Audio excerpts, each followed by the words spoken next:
I'm super excited to be sitting down with Tony Anscombe, who is the Chief Security Evangelist at ESET. Thanks for being here. Oh, it's always my pleasure, Amber. We're going to talk about artificial intelligence, but we want to dig in a little bit to talk about some of the large language models that do exist, whether that's ChatGPT or DeepSeek. How common is it for employees within companies to be using these tools? Well, I think it's incredibly common, actually, because if you want to rephrase something, if you're putting content together, then actually using one of these tools to rephrase it, create it to start with, and allow you to reword it, I think is becoming more commonplace.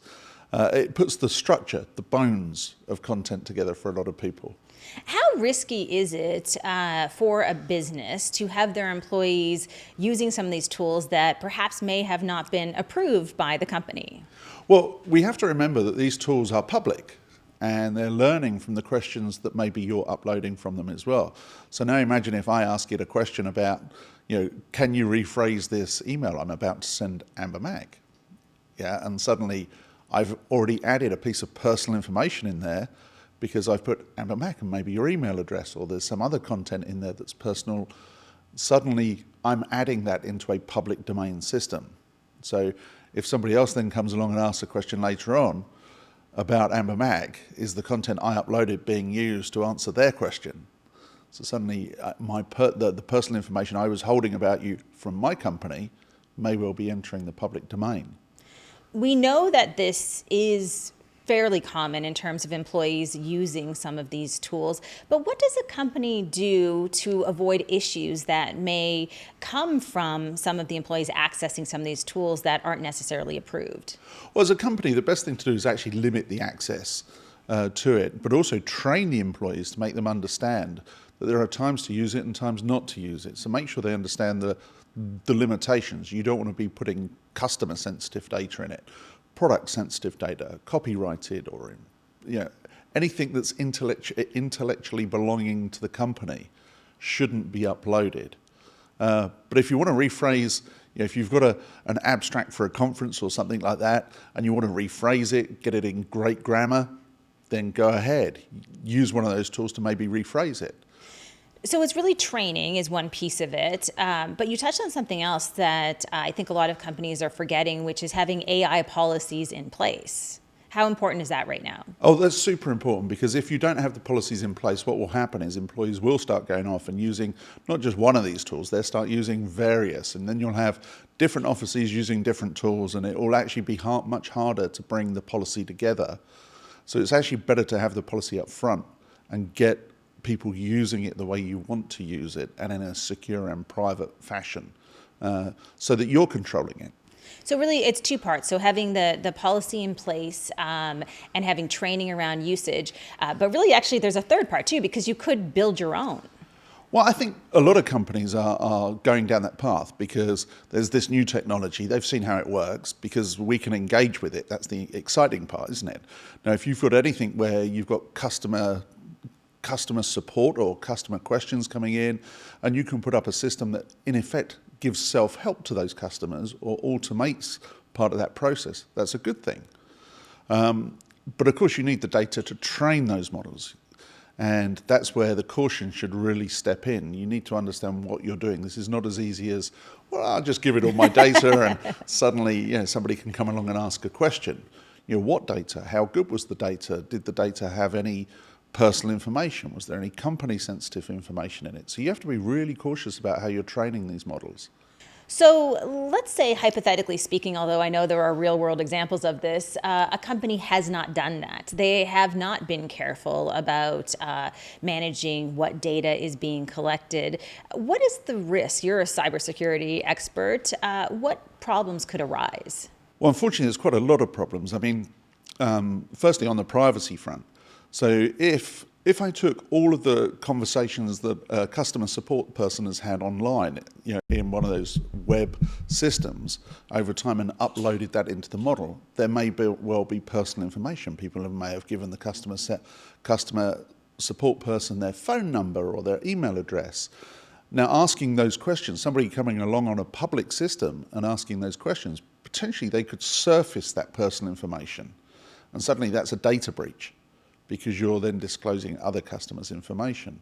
Or imagine I'm using it for maybe creating invoices, or maybe I'm creating quotes or things like that. There's a lot of personal and specific information in those type of things. So you've got to be really cautious how you build them. But also, you need to make sure not only that you've cleansed the data, that you're also protecting the system from abuse. Because what happens then if somebody comes in and seeds your system with something bad, or you've built your model off of the back of somebody else's solution? So you're not going to start from scratch, are you? You're going to go along and say, oh, there's an LLM customer service system. I'll take that, and then I'll upload my data into it. How do you know what the original core system was modeled on, and how secure was that? Because that's a supply chain issue. Maybe we don't think of that being in our supply chain. So when we look at some of the risks that do exist, and from what I'm hearing, it is fair to say that companies, especially in 2025, are adopting artificial intelligence in meaningful ways. They're taking action. They realize they need this technology to thrive. At the same time, I would assume that cyber criminals are also using AI. How does that play into the mix here? Well, so take now from a cyber criminal's perspective, I could come along and maybe poison your AI system. I mean, that's one potential where this might go, is you come along and rather than exfiltrating data and taking data, maybe I just come and mesh your model up and then tell you that I can clean your model back up for you if you pay me. So there's that potential. But also, you don't want your AI model to be abused.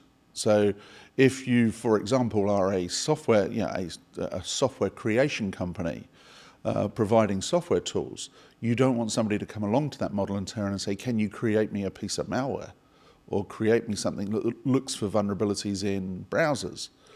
So you've got to actually protect the output, that the output from the model as well is not providing a malicious intent.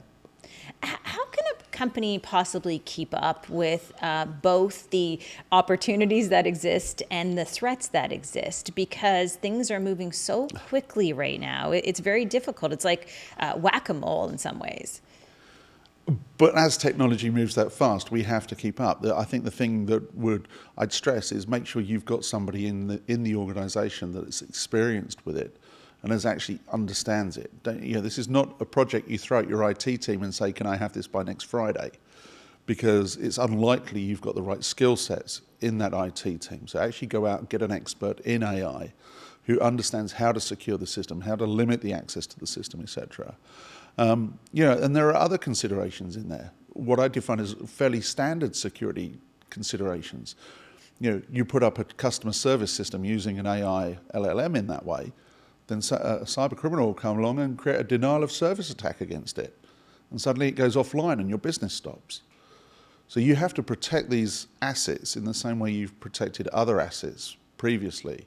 Just because it's new, it doesn't mean it can't be touched. I speak to a lot of different audiences through my keynotes on artificial intelligence across different industries. And maybe I'm overstating this a little bit, but it feels to me like companies are eager to adopt AI, but just based on some of the opportunities and threats, it maybe also feels like they may not be ready in some ways with the right people, the right teams, the right security measures. What would you say to all of that?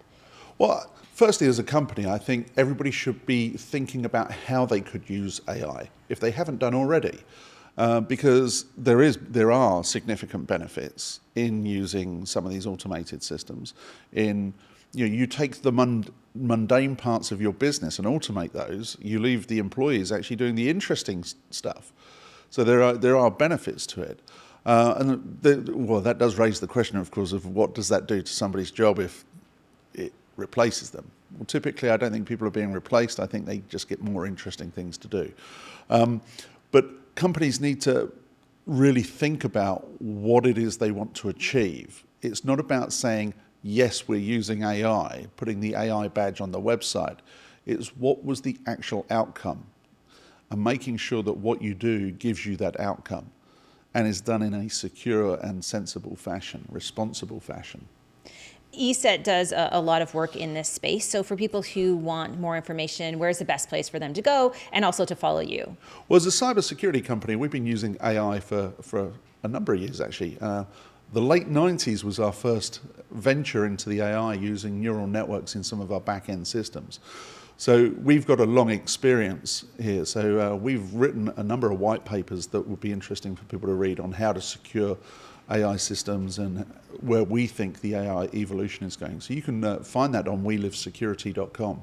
Excellent. Well, I know we're going to have a few more conversations throughout the course of the year. So thank you so much for sitting down with me. Oh, my pleasure.